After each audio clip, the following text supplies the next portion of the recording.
तो आइए आज हम बात कर रहे हैं पृष्ठीय क्षेत्रफल और आयतन की कक्षा 10 यूपी बोर्ड मैथमेटिक्स की हम बात करेंगे। प्रश्नावली 12.2 के दीर्घ उत्तरीय प्रश्न यहाँ पर बहुत इंपॉर्टेंट प्रश्न है, लॉन्ग क्वेश्चन में पूछा जाता है यूपी बोर्ड एग्जाम में।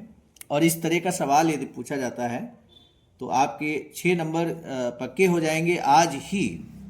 इससे पहले कि हम इस सवाल को सॉल्व कराएं, बस हमारा एक अनुरोध हमेशा रहता है कि कक्षा 10 के जो छात्र हैं वो चाहे आपके संपर्क में, चाहे आपके विद्यालय के हों या दूसरे विद्यालय के हों, कक्षा 10 के छात्रों तक ये वीडियो अगर शेयर करेंगे तो उनका भी निश्चित तौर पर इसमें फ़ायदा ही होगा। तो आइए अब बिना विलंब के हम इस सवाल को आपको समझा देते हैं। 12 जनवरी से प्री बोर्ड एग्जामिनेशन शुरू हो रहे हैं, तो उस दृष्टिकोण से भी ये सवाल बहुत इम्पोर्टेंट होने जा रहा है।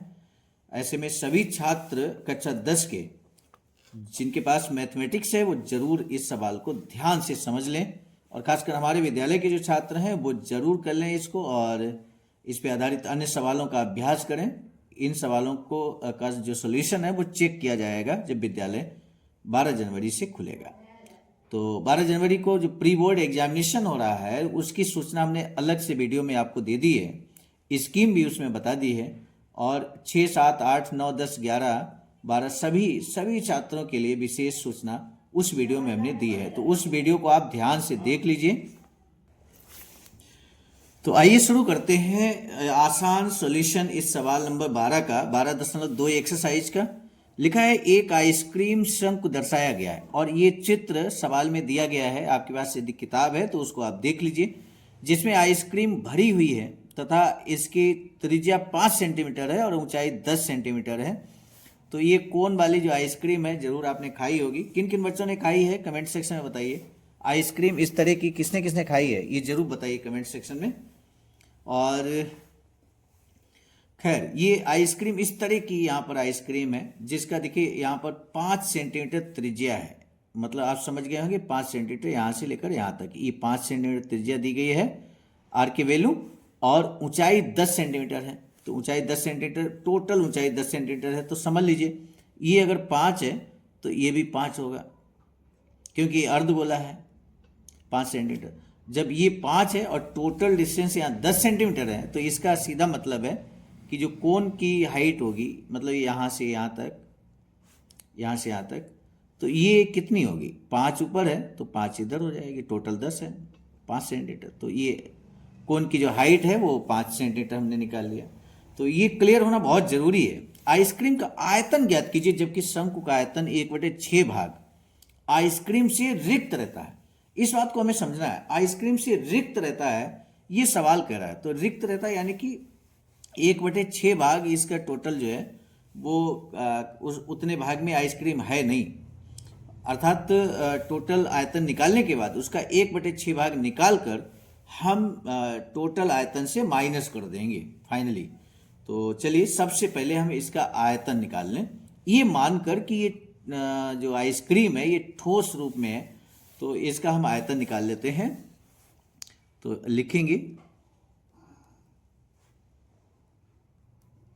आइसक्रीम का आयतन। तो आइसक्रीम का आयतन का मतलब क्या है? अर्धगोले का आयतन। ऊपर भाग जो है वो अर्धगोला है,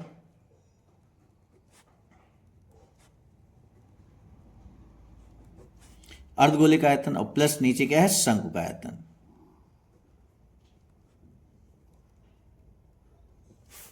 तो ये है शंकु का आयतन। तो अर्धगोले का आयतन 2/3 पाई आर क्यूब होता है, और प्लस शंकु का जो आयतन है आप सब इस बात से वाकिफ हैं, 1/3 पाई आर स्क्वायर एच होता है। क्या कुछ कॉमन मिलेगा? कॉमन जरूर ले लेंगे। यहाँ पर 1/3 कॉमन है, पाई कॉमन है, आर स्क्वायर कॉमन है। ब्रैकेट में क्या बचेगा? यहाँ पर 2 बचेगा, 2 और आर बचेगा, plus 1/3 pi r square common हो गया, तो यहाँ सिर्फ एच बचा है। तो अब वैल्यू पुट कर लेंगे हम यहाँ पर 1/3 पाई इंटू आर स्क्वायर। तो आर की वैल्यू 5 है, तो 5 का स्क्वायर हो जाएगा 2r आर की वैल्यू 5 है, प्लस एच की वैल्यू भी 5 है, वो ऑलरेडी हमने क्लियर कर दिया आपको। तो 1/3 पाई का मान 22/7 होता है, और इंटू 5 का स्क्वायर 25 होगा। इधर फिलहाल 5 दूनी 10 और प्लस 5, यानी कि 10 और 5 15 हो जाएगा। तो 1/3 गुणे, ये देख लीजिए 22/7 इंटू 25 और गुणे ये 10 और 5 15 हो गया। इसमें कुछ कटेगा तो उसको हम जरूर काटेंगे। 53 15 ये कैंसिल हो जाएगा, और कोई वैल्यू यहाँ कटती हुई नज़र नहीं आ रही है। तो फिलहाल ये 22 है, हाँ, और गुणे ये 25 है, और इंटू 5/7 है। अर्ध आइसक्रीम का आयतन यहाँ पर हम निकाल रहे हैं, और ये चूंकि सेंटीमीटर में दिया गया तो सेंटीमीटर क्यूब में ही तो लिखेंगे। 22 पंचे 110 होता है, तो 110 गुणे ये 25 है और बटे में 7 है। चलिए ये सिंप्लीफाई कर लेते हैं, मल्टीप्लाई करना पड़ेगा। तो 0 और 25 सेकंड 25 है, 25 सेकंड 25 और 2 यानी कि 27, तो अपान में ये 7 हो गया। तो फिलहाल तो इतना ही, यहाँ पर अभी हम सेंटीमीटर क्यूब में ये टोटल आयतन निकाल लिया है। और इसके बाद एक काम करते हैं। देखिए सवाल में कहा गया था कि 1/6 भाग, बहुत स्पष्ट यहाँ लिखा है, शंकु का 1/6 भाग आइसक्रीम से रिक्त रहता है।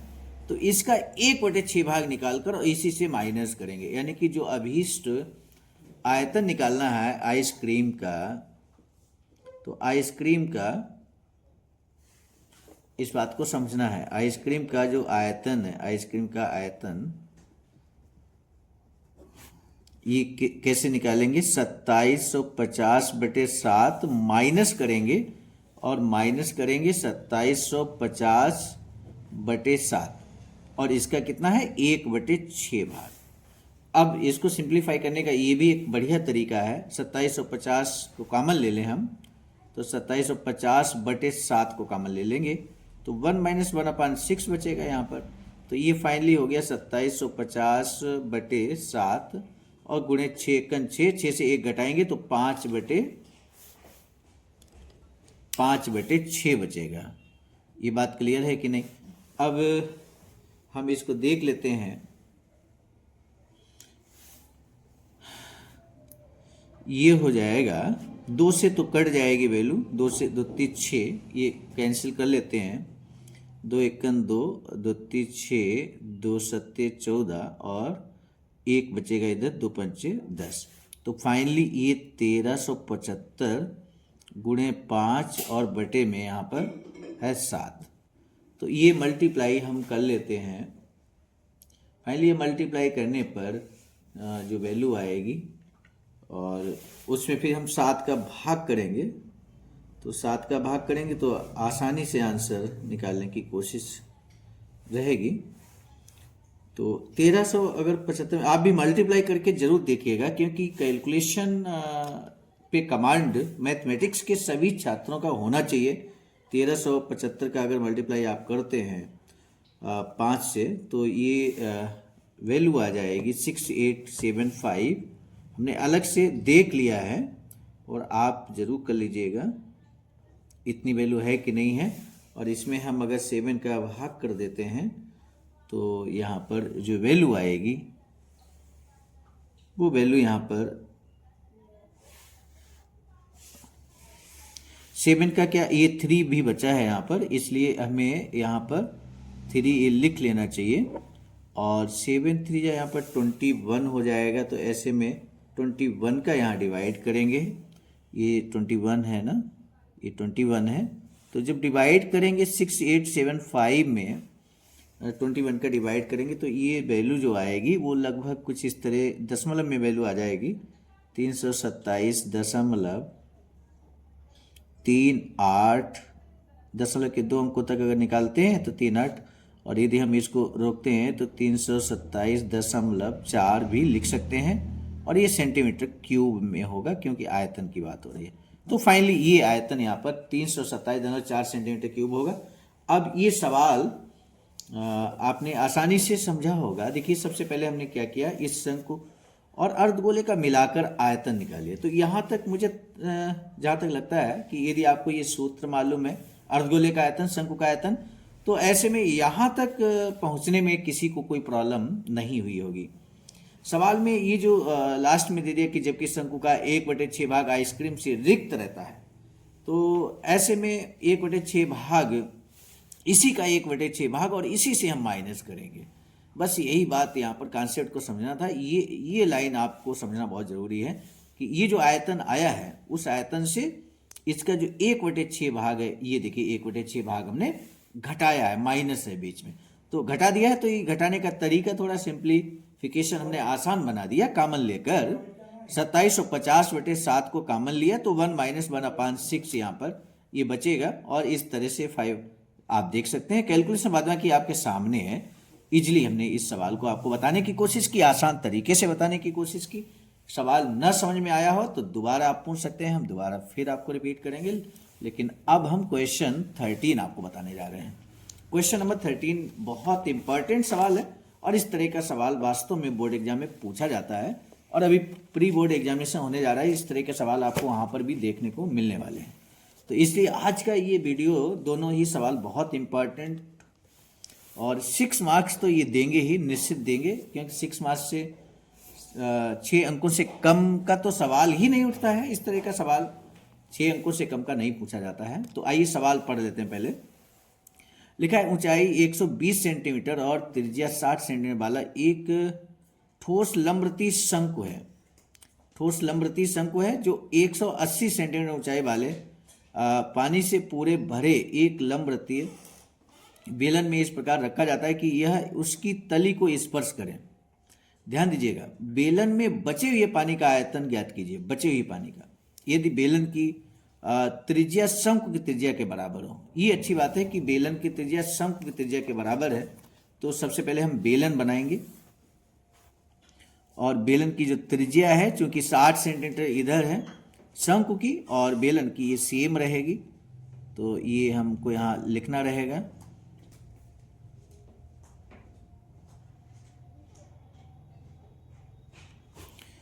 तो ये हम बना दे रहे हैं यहाँ पर बेलन। बेलन की जो ऊंचाई है वो दे दी गई है।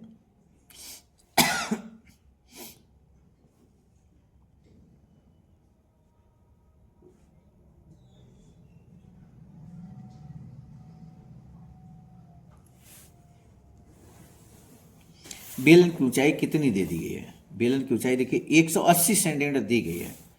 ये 180 सेंटीमीटर इस बेलन की ऊंचाई दी गई है, यहां से लेकर यहां तक। और ऊंचाई वाले मतलब 180 सेंटीमीटर ऊंचाई वाले पानी से पूरे भरे एक लंबवृत्तीय बेलन। तो पूरा यहाँ पर ये भरा हुआ है पानी। तो ये भी हम बना देते हैं फिगर में, आप देख सकते हैं ये पानी भरा हुआ है इस बेलन में।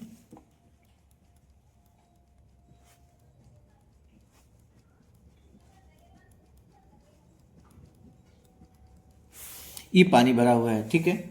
अब क्या किया जाता है, इसमें एक शंकु डुबोया जाता है, और शंकु का जो त्रिज्या है वो यहाँ पर कहा गया है कि बहुत स्पष्ट कहा गया, और इस तरह से शंकु को डुबोया जाता है कि वो उसकी तली को स्पर्श करे। मतलब ये शंकु यहाँ पर, तो इस तरह से शंकु, और शंकु की जो ऊंचाई है वो 120 सेंटीमीटर है, यानी कि इससे कम है। तो हम कुछ इस तरह से बना लेते हैं। ये देखिए, ये आपका शंकु बन जाएगा। ये शंकु बन गया, ये इतना शंकु है, और इस शंकु की हाइट यहाँ पे दे दी गई है। इसको ध्यान रखना है आपको, 120 सेंटीमीटर है, और इसको हम बेलन का ऊंचाई को कैपिटल H मान लेते हैं, 180 सेंटीमीटर है। त्रिज्या सेम है, इसलिए देखिए त्रिज्या सेम फिगर में भी हमने बना दी है। त्रिज्या यहाँ पर कितनी है, 60 सेंटीमीटर। तो ये R कॉमन है, दोनों में ही बराबर है, इक्वल है। तो अब सवाल ये खड़ा हुआ कि हमको निकालना है बेलन में बचे हुए पानी का आयतन। तो बचे हुए पानी का आयतन का मतलब ये है, बेलन का आयतन निकालें सबसे पहले, और उससे हम शंकु के आयतन को घटा देंगे।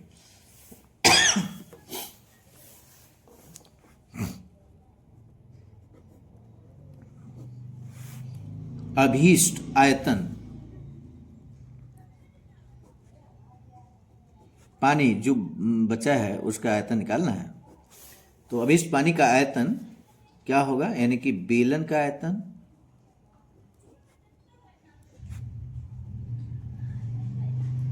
और माइनस ये जो शंकु है, शंकु का आयतन। तो बेलन का आयतन होता है पाई आर स्क्वायर एच माइनस शंकु का आयतन, और यहाँ ध्यान रखना बेलन का आयतन के लिए हमने कैपिटल एच माना है क्योंकि डिफरेंट हाइट है, इसलिए कैपिटल एच यहाँ लिखेंगे। शंकु का आयतन 1/3 pi r square h, small h माना है तो स्मॉल एच रखेंगे। आर तो दोनों की सेम है इसलिए यहाँ पर आर स्मॉल या कैपिटल नहीं रखेंगे। तो इस तरह से आपको लिखना है। अब यहाँ जो कुछ भी कॉमन होगा उसको कॉमन जरूर लिया जाएगा। पाई आर स्क्वायर यहाँ कॉमन हमको दिख रहा है तो पाई आर स्क्वायर कॉमन ले लेंगे। यहाँ बचेगा कैपिटल एच माइनस यहाँ 1/3 और स्मॉल एच। अब वैल्यू पुट करेंगे, तो वैल्यू पुट करेंगे तो पाई की वैल्यू कितनी है बताइए, 22/7 होती है। आर की वैल्यू यहाँ पर 60 है, 60 का स्क्वायर, और एच कैपिटल एच की वैल्यू यहाँ पर 180 है माइनस 1/3 और इंटू स्मॉल एच है 120। इसको हम सिंप्लीफाई 3 चक्कू 12 यानी कि 40 हो गया। तो ये 22/7 इंटू 60 का स्क्वायर सभी लोग जानते हैं 3600 हो जाएगा, इंटू 180 से आपको 40 घटा देना है तो 140 बचेगा। तो ये हो गया 22/7 गुणे 3600 और इंटू ये 140, 7 से कट जाएगा तो 7 × 7 दूनी, तो 22 गुणे ये 3600 और गुणे 20 आ गया। ठीक है, अरे चलिए कैलकुलेशन दिखा नहीं पाए थे आपको, अब देख लीजिए, ध्यान से समझ लीजिए। तो 22 दूना कितना होता है, 22 दूना 44 होता है। तो 44 और 10 गुणे ये 3600। तो फाइनली अब इसका हम मल्टीप्लाई कर लेते हैं और आपको भी मल्टीप्लाई जरूर कर लेना है। ये 1 2 3 जीरो हैं यहाँ पर, तो 3 जीरो पहले ही लगा लेते हैं और 44 और 36 का गुणा कर लेते हैं। तो 44 और 36 का गुणा करेंगे तो 1584 आ जाएगा, 1584। और ये जो वैल्यू है आप देखना ये सेंटीमीटर में है तो सेंटीमीटर क्यूब में है। अगर मान लीजिए आंसर मीटर में दिया गया है तो आपको चिंता करने की ज़रूरत नहीं है। सेंटीमीटर मीटर में क्या रिलेशनशिप होता है आप जानते हैं, 1 metre is equal to 100 centimetre होता है। तो 1 मीटर क्यूब अगर करेंगे तो ये हो जाएगा, इसका क्यूब करेंगे तो ये कितना हो जाएगा, 3 बार आपको 100 गुणे 100 गुणे लिखना पड़ेगा और ये सेंटीमीटर क्यूब हो जाएगा। तो यानी कि ये हो जाएगा, ये के आगे 6 जीरो आपको लगाने पड़ेंगे और सेंटीमीटर क्यूब हो जाएगा। अब ये सेंटीमीटर क्यूब को मीटर में बदलना है तो ये वैल्यू अपॉन में इसका भाग कर दीजिए, यानी कि 1584000 और अपॉन में आप देख सकते हैं कितना है 6 टाइम्स 0 और ये मीटर क्यूब हो गया। 1 2 3 जीरो कैंसिल हो जाएंगे तो एक के आगे 3 जीरो है तो 3 अंकों से पहले दशमलव लगा देंगे, अर्थात 1 2 3 1.584 ये हो गया मीटर क्यूब में आंसर। तो सेंटीमीटर में आंसर हो तो सेंटीमीटर में आप लिख सकते हैं, अदरवाइज मीटर में आप लिख सकते हैं, मीटर क्यूब में। तो इस तरह से ये सवाल आसानी से ये सवाल हो गया। फिगर आपके समझ में आ गया होगा कि जब स्वाभाविक है ये जो बेलन है पूरा पानी से भरा हुआ था, जब उसमें शंकु डुबोया गया तो इस शंकु के आयतन के बराबर पानी जो है बाहर छलक जाएगा, बाहर निकल जाएगा और शेष बचा हुआ जो पानी है वो बच जाएगा। तो शेष बचे हुए पानी का आयतन हमको निकालना था, तो पूरे बेलन का आयतन निकालकर शंकु के आयतन को हमने माइनस किया और आंसर आपके सामने है। तो इस तरह से बड़े इजी वे में इस तरह के सवालों को लगा सकते हैं और 6 नंबर अपने नाम कर सकते हैं बोर्ड एग्जाम में, प्री बोर्ड एग्जाम में। और तो ये बहुत अच्छा सवाल आपके सामने हमने प्रस्तुत किया। तो इस तरह से अब इस सवाल को हम यहाँ पे रोकते हैं। ये आसान सॉल्यूशन हमने आपके समझ रखा कक्षा 10 के छात्रों तक इस वीडियो को जरूर शेयर कीजिएगा। इसी अनुरोध के साथ अभी इस वीडियो को हम रोकते हैं। अगर अभी भी इस पूरी एक्सरसाइज में कोई प्रॉब्लम है तो जरूर आप बताइए कमेंट सेक्शन में। ये चैप्टर हमारी तरफ से समाप्त हुआ। एनसीईआरटी जोन आपको करना है, होमवर्क में अच्छे से करना है। एनसीईआरटी जोन का भी अगर कोई सवाल आपके समझ में नहीं आ रहा है तो उसको भी पूछ सकते हैं कमेंट सेक्शन में, आप बोलिएगा तो कल संडे जरूर है लेकिन हम सवाल जरूर आपको बताएंगे। आपने चूंकि अंत तक इस वीडियो को वॉच किया, इसके लिए आपको बहुत बहुत धन्यवाद, बहुत बहुत साधुवाद, बहुत बहुत आभार, धन्यवाद, थैंक यू।